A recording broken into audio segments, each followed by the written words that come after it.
guys, what's up and welcome back to my channel. So today we're gonna read some creepy stories from the subreddit r/letsnotmeet.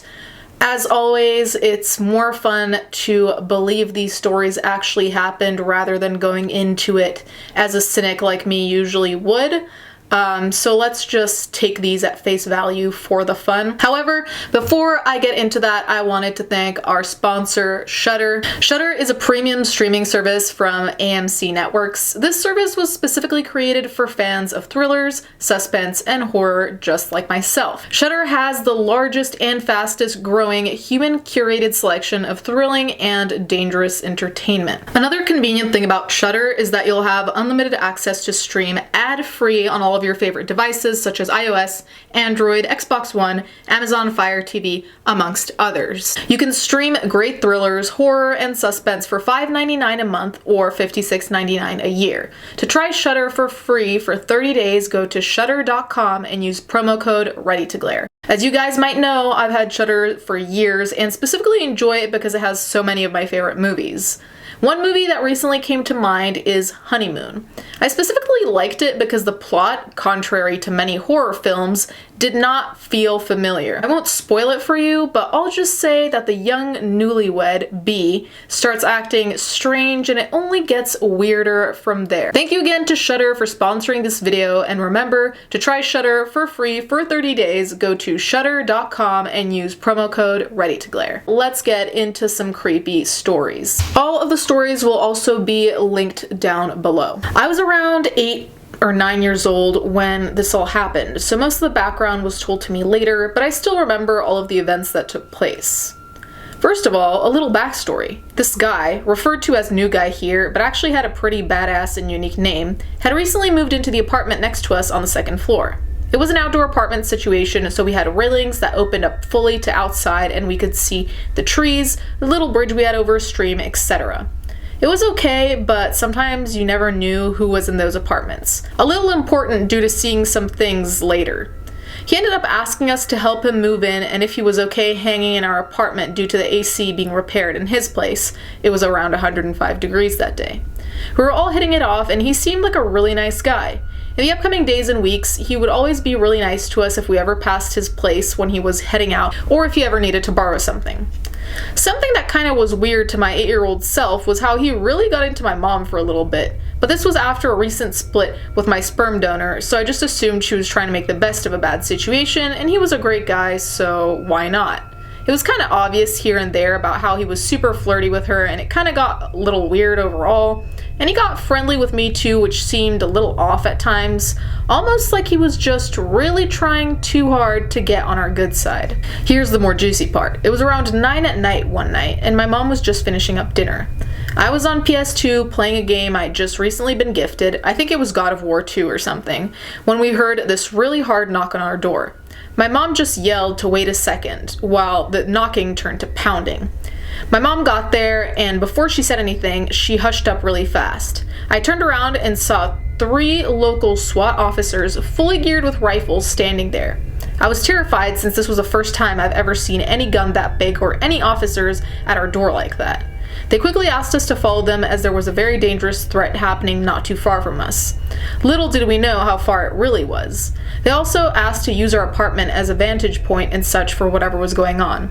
My mom, trying to crack some jokes to lighten the mood as she was just as scared as me, told them to make sure the pot is off the stove or she'll forward them the bill, but agreed. They rushed us down the farthest hallway, which to us then seemed weird since the stairs were just around the corner next to our apartment. As we were walking, we saw some other people on the ground level just kind of staking out the area where we were, and I, as an 8-year-old, nearly shit myself at the sight of all these officers pointing guns in my general direction. We were rushed into the manager's building on the opposite side of the complex, only to find about 4 other apartment tenants were also there. We recognized them as the 4 others right surrounding us, except for the new guy. To make this portion short, we were stuck there until maybe 2 a.m. waiting for an all clear to be escorted back to our houses. Happily, nothing was damaged, but we were all really shaken up. My mom even asked me if I wanted to stay home, and I said no since we were watching a movie for a field trip the next day at school. I was a full-on oblivious dumbass, not gonna lie. It never crossed my mind what happened that night and just assumed it was some random event. My mom later told me what really happened when I was around 14, far away from that apartment. Basically, what had happened was a few days prior, the new guy had told his friend he was feeling majorly suicidal and how horrible he had been handling his emotions. I didn't know this, but the guy was on leave for suffering PTSD and schizophrenia, I think, from his time in battle and apparently stopped his meds. His friends ended up calling the police, who called him, where he talked about his plan to kill himself and maybe a few others.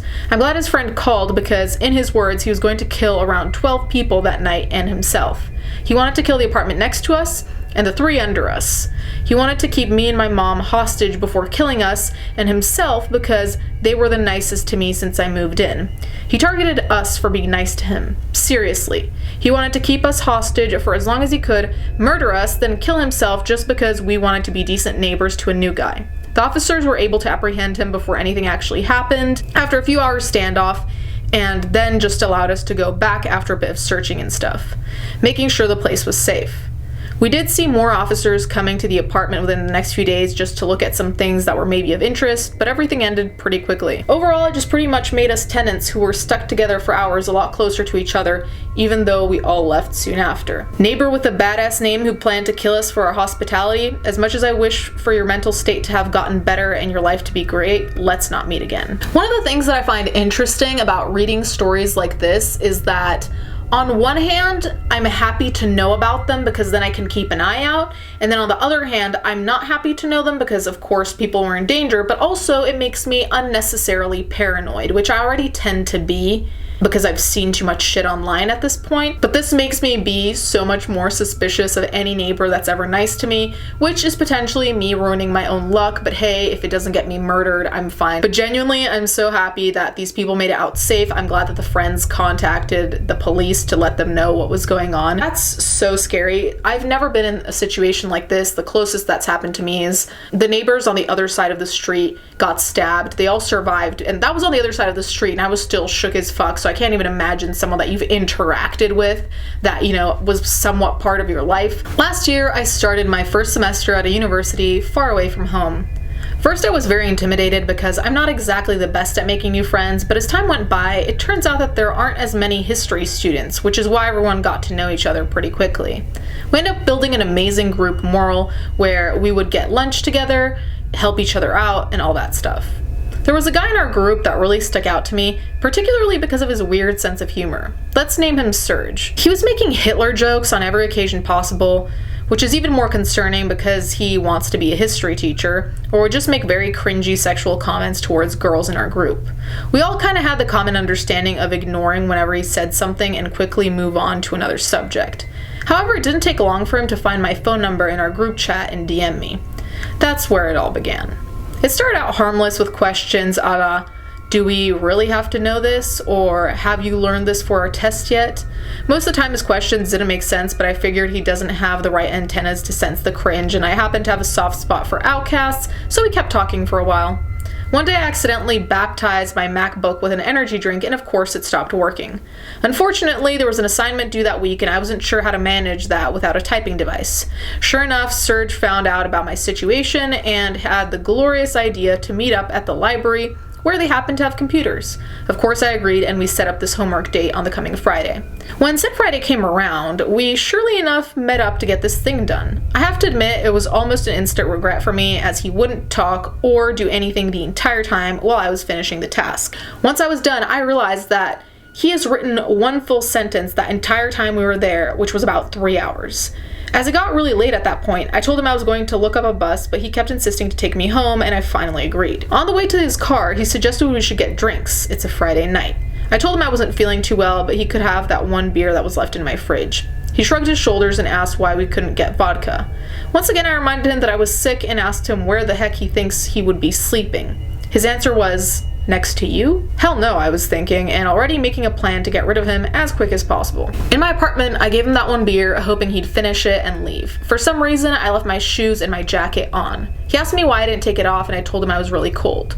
He would come closer, unzip my jacket, and say, I know something to get you hot in no time. I jumped up and asked him if he finished his beer, not sure how to handle the situation. He proceeded to take out his notebook and turn on this weird show on Netflix, which was a cartoon about World War II. He said, "One episode, come on."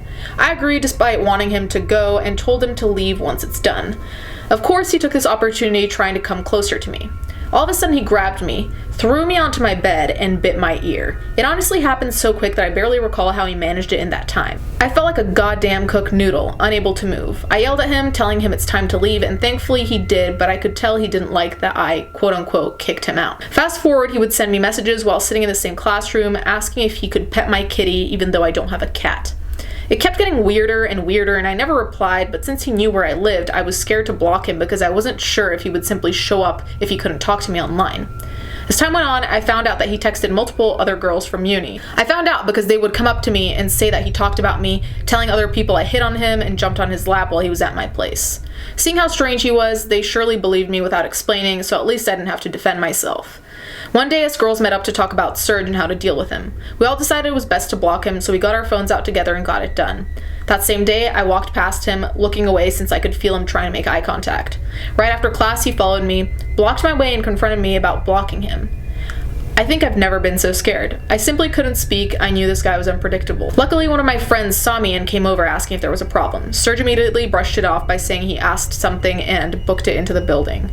So with that being said, let's not meet again, Serge. See, now the thing about having small classes is that you think it's going to be great because, you know, you can all get to know each other, you can form somewhat of a friend group hoping that no one's an asshole, and it's overall easier, especially for me as well, because I also have a difficulty making friends. I'm just awkward as shit. There's nothing I can do about it except practice with like the two friends I have. But these are the moments that make me feel like I almost would rather a class of like 200 people. So the likelihood of me actually meeting this wacko is less. I find that so creepy, and the thing about stories like this is that you always ask yourself where to draw the line, because I put myself in the shoes of I'm awkward and weird when I meet people. Really, I'm very uncomfortable. And, you know, I hope that people don't judge me too harshly for that, thinking I'm a fucking, you know, lunatic. So I feel like there is a little bit of wiggle room to be like, oh, maybe they're awkward, maybe they have anxiety, maybe they're just weird, whatever. But it's so hard to draw the line where you're like, okay, this is not just awkward and weird, this is full-on inappropriate. Even if they don't understand what they're doing, it's not okay. And I've recently had to deal with something like that myself. And I just find it very difficult, especially if you can see that someone might be struggling. I'm just glad this particular girl had this support system with the other girls, so they all did it together. And I think the most important thing when things like this happen is just to tell enough people so they know if they see this person around you to kind of interject and get the person to go away from you. So allow me to tell you a story that happened without me even knowing what was going on. And now that I learned what happened, I'm freaking terrified for how close all of this was. My uncle Carl lived in an apartment above my aunt's house. He minded his own business and rarely talked to the rest of the family. From time to time, he would come down to my aunt's house to take lunch or something like that. I was 6 or 7 years old at the time of this happening, and I later realized he only came to my aunt's place when I was there. One time I was invited by him to go to his apartment to show me a PS2 he'd bought. I accepted without much problem and went with him to his apartment, which was basically a large patio in the rooftop with 2 rooms. He had a lot of dogs in there. I entered to his room where he had the PS2 and started playing in there for a while. He was mostly out of the room, but from time to time he'd come back to the room I was playing in and just sit by my side and look at me play. Nighttime came and my parents were ready to pick me up and go home. However, Carl asked me if I wanted to spend the night there. I would have said yes because I love that PS2, but I had school the next day, fortunately. A couple of weeks went by and I never saw my uncle again. One time I asked my dad if I could go to Carl's apartment to play in the PS2, but my dad told me he was busy and to never go back there. For some reason, I didn't think this was suspicious at the time. Time passed by, and I kind of forgot about him. I never saw him for many years. My aunts and parents would always tell me that he was walking his dogs or doing services to other people's dogs.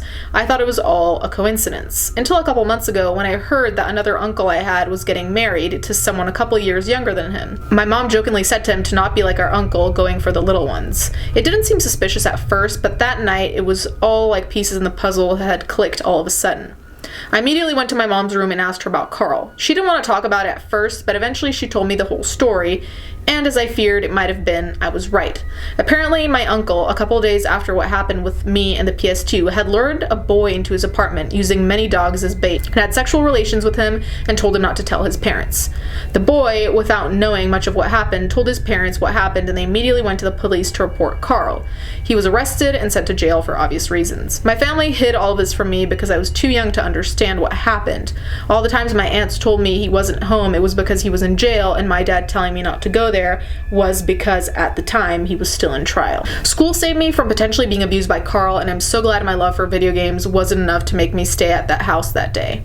So, Uncle Carl, let's never meet again. Here we have a story of the stereotypical creepy uncle. Honestly, it's so crazy when you review situations that you were in and you look back and think, oh my god, had I just made a meaningless other choice, I would have been in so much trouble. And I think all of us have been in a situation like that. Not necessarily identical to this one, but I think there are plenty of times we all have had a close call where we're thankful we decided in one way rather than another. I can think of so many moments off the top of my head where things could have gotten dangerous had I not decided to do X, Y, or Z. So I'm glad this kid got out of it safely. I am, however, sorry that there was another kid who was a victim of Carl the predator. However, I'm really glad that he immediately said something to his parents and that they could intervene, so at least Carl hopefully did not get to any other children, and hopefully there weren't children before. Anyway, I think that's a good story to end this off on. Thank you guys so much for watching. Thank you to Shudder once again for sponsoring this video. Thank you to my patrons as always, and let's get right